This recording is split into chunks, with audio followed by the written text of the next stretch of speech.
But here's how they're going to line up for the second heat.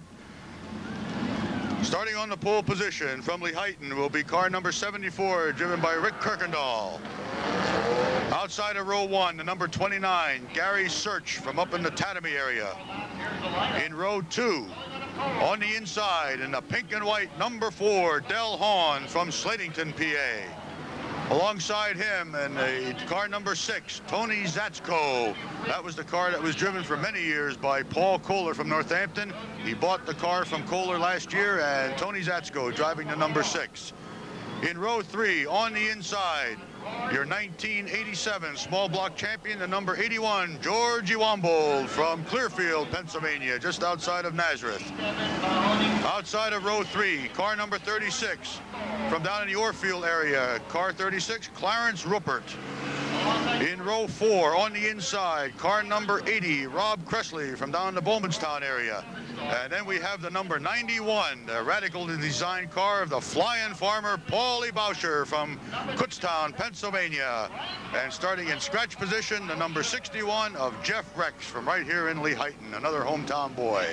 There's another nice guy. About as quiet as they come, Paul Bauscher. Sure is. Never gets excited. I remember driving down to Kutztown quite a few times, and I'd see Paul out in the field plowing, what, 5 miles an hour? Something just like waiting that, right? for Saturday night to show up. He saves his energy for Saturday nights, right? Here's a trivia question. When's the last time Paul Bauscher won a late model race at the Mahoning Valley Speedway? Back around 1972 or so, in that area.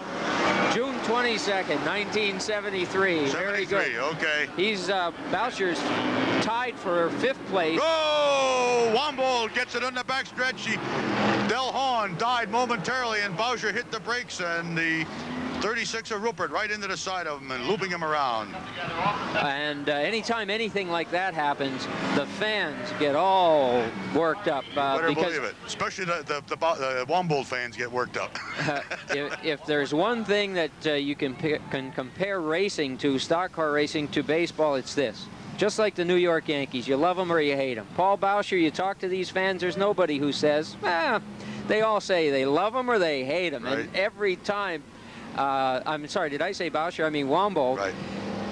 Every time he's involved in anything, a win, an accident, anything, these fans really get into it, and that's what they pay their money for. It's a great way to get it out of your system. You're either a Bauscher fan or I said it again, a Wombold fan, or you're not, definitely. Right. But yet, the same token, talking about those two same drivers, Bauscher and Wombold, I've seen many, many, many times where they've been running side by side, wheel to wheel for a checkered flag, and they were two of the cleanest drivers between each other you ever saw. There's a lot of respect there, that's for sure, because they both know how to do what they're doing. They're very good at their business. Definitely.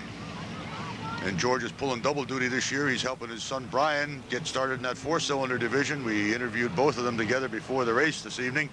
Neither one of them had too much to say. They were, one or two word answers to the questions and so forth, but they save their energy for on the racetrack. And to finish what I was saying about Bauscher, now I got the name right. I do mean Bauscher when I say it. He's in a four-way tie for 5th place in the all-time late model win list, and that's pretty good considering he's in the Sportsman division now. He has 5 feature wins here at the Mahoning Valley Speedway, and Dave, you were real close. He got his last win in 1973. Here at the Mahoning Valley Speedway, back in the old days when you were the track announcer and I was with TV. Back then it was TV3. Right. Channel 13 was TV3, and we were practically on the track when we called those. Down here in the first turn, yes, sir. We're way up here now where the air is rare in a tower and with the best view of the track that can possibly be had. Back in those days, we were just about on the track, and it was a unique experience in the pits, in the turns, on the track, everywhere. In fact, back when he won that last feature, he was driving his red 57 Chevrolet with the Del Air sponsorship on it. And some of the other names on that all-time list. You know who's first? Have you seen that? Who's first in the all-time late model division? Another heck of a guy. Always had a smile. I'll have to think about that one for a little Okay, while. we'll see if you can come up with that a little bit later. In the meantime, we'll take time out for this and be right back with more racing in a moment.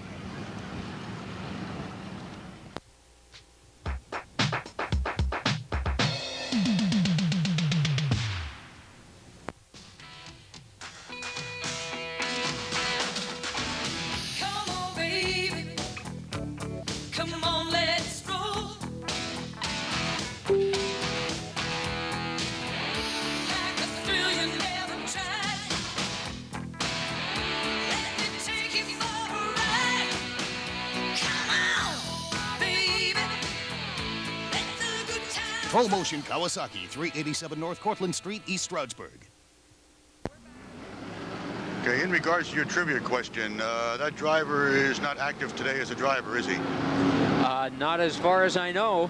It'd be nice to hear from him here, though. Right. Oh, he's still around. I haven't seen him in a long time myself, but he's seen down around the Slatington, Walnut-Port area. I think you're talking about the guy who used to drive the orange number 44, A.B. Arner. Yep. Honest Abe, we used to call him. Honest Abe, right. And anytime you walk over in the pits, Abe had a smile.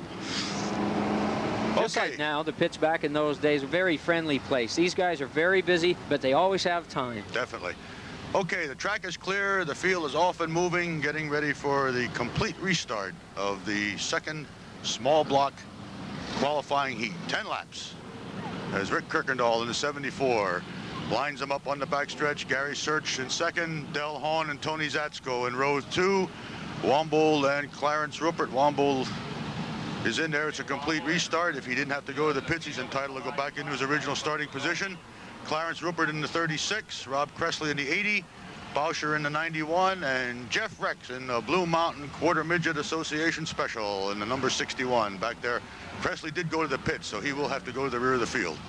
They had to get some starting positions straightened out there, but I believe they have them now, and just there he is, 74, just marking time. He knows where he belongs. He just figures everybody else has to line up behind me, and then Fightin' Lee Heighton, Rick Kirkendall in the number 74 will bring him through, and then we'll be racing again. Del Hahn in the number 4. That was a car built 2 years ago by Preston Henry from down in Danielsville. And he got involved with quarter midget racing with his son Preston Jr. And he just didn't have time to run the garage, go bowling, belong to the Lions Club, and go quarter midget racing. So he sold the small block to Del Hahn, and he has been campaigning it since. Now Preston Henry has a feature win out here. He was the track champion here at Mahoning Speedway back in 1973, and then running the old purple number 4 coupe. Okay, the track crew now looking Georgie Womble's car over here down at the starting line. He's now moving off. Guess they wanted to check for something hanging out. That car has seen a lot of wars on the racetrack. There you are again. You sound like a broken record, but when we think back about these guys, there's Preston Henry. Try to think of a nicer guy than that. You need some help. You want to ask some questions. You just walk up to Preston Henry. He's always available, and sometimes, like I said, they're busy up to their eyeballs, but they take the time for you. In fact, he's the kind of guy, he'll do anything he can for the kids, and he's one of the motivating forces behind the new quarter midget club starting down there in Berlinsville. And Rick Kirkendall still waiting to bring him through. As you're watching, you just saw Rob Cressley's car. He's inside the 4th row. Here we go. Womble went to the rear of the field for the restart. The green is out. Kirkendall takes him into turn 1, and Del Hahn in that little number 4 powers his way in the 2nd. Here comes Bauscher in the 3rd. Right, Keep your eye on that 91. Hahn and Bauscher get by Search. He just put it down there and blew past all of them. And you're seeing the race there for first place now between Kirkendall and Hahn, and the yellow flag comes out again. Got Cressley in the wall down here at the front straightaway at the starting line. I do believe it is. As we see Bauscher come by, you'll see Cressley. There he is. Yeah. And he looks like he's headed the wrong way on a one-way street. They'll have to push him around and see if they can't get him started. I'll remind you again of that address. If you'd like Dave to ask the drivers or the officials any questions, he'll ask your question for you. Just write it down on a postcard or a letter and send it to us at Mahoning Valley Speedway Racing, care of Blue Ridge Cable TV, 471 Delaware Avenue, Palmerton, Pennsylvania, 18071. And make sure you put your name on your question and your address, and give us a phone number where we can reach you in the daytime so we can verify your question, and we'll be glad to get the drivers, owners, or track officials' response to whatever it is that you'd like to know about racing here at the Mahoning Valley Speedway. They're backing the hookup for Cressley's car. They'll pick him up and get him out of here, and we'll be racing again with Rick Kirkendall on the pole when we return with more Mahoning Valley Speedway Racing right after this. Having any trouble this time?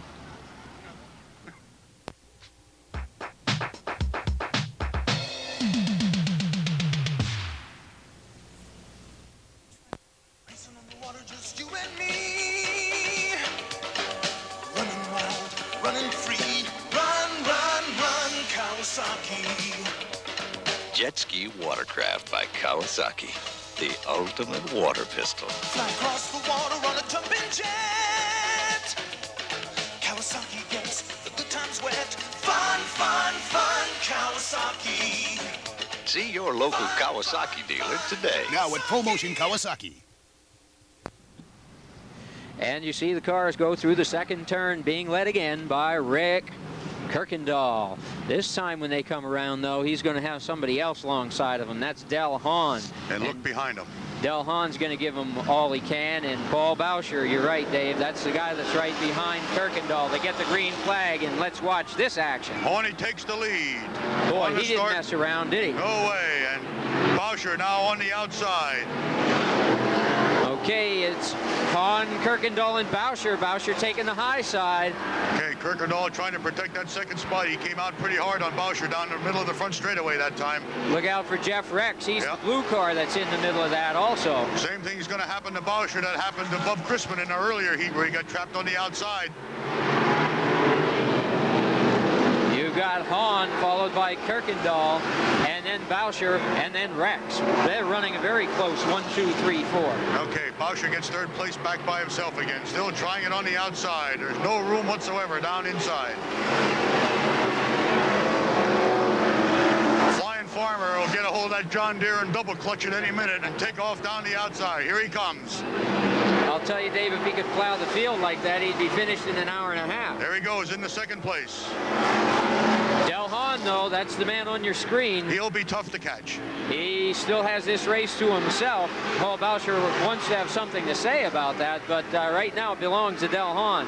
You're looking at the race for fourth place now, or third and fourth place. Kirkendall has third. Two to go on your leader this time around. 2 to go. And that is the leader. Number 4. The real battle now is for third and fourth. White flag. Oh, turn 2. We got one. Caution flag is out. Gary Search in the 29 lost it over in turn 2 and looped it. Well, Gary Search did more for Paul Bauscher than he might think. Paul, take a look at this restart. It's going to be green flag and checkered flag. It's going to be a dash. 1/4 mile around this track, and it's going to be Bauscher and Hahn. Hahn knows who's behind him. You better believe he knows it. So he knows he is going to have to try to catch Paul Bauscher on this start. Okay, Jeff Rex is not giving up. He's lining up double file. I'm not sure if it'll be single file or double file restart, but he was running right close for that third spot. See where the flagman puts him as they come around this time. Will it be third or fourth? I believe I saw the official show them single file, and double now file, they're being doubling them told up. to double up. Usually in a heat race, it is double file restarts. The feature usually after a certain point, they go to a single file. As if Del Hahn didn't have enough to worry about with Bauscher right on his back bumper. Now they're side by side. He's going to have to try to get a good start. You see Fuzzy McNulty. Oh, they locked wheels momentarily. He and Bauscher locked wheels and got separated. Hahn came a little bit high into that first turn, but nobody's any worse for wear. Last time around, checkered is in the air. Del Hahn, your winner. They don't get much closer than that. Sir. Hahn followed by Bauscher. I believe Kirkendall had third, and Rex came up with fourth. The only closer one we had than that tonight was Jim Romick and Bob Slaughter in that late model heat. These guys know what it feels like to win, and boy, they want to do just that. In the staging area, all ready to go. No waiting. Like it says at the barbershop, 3 chairs.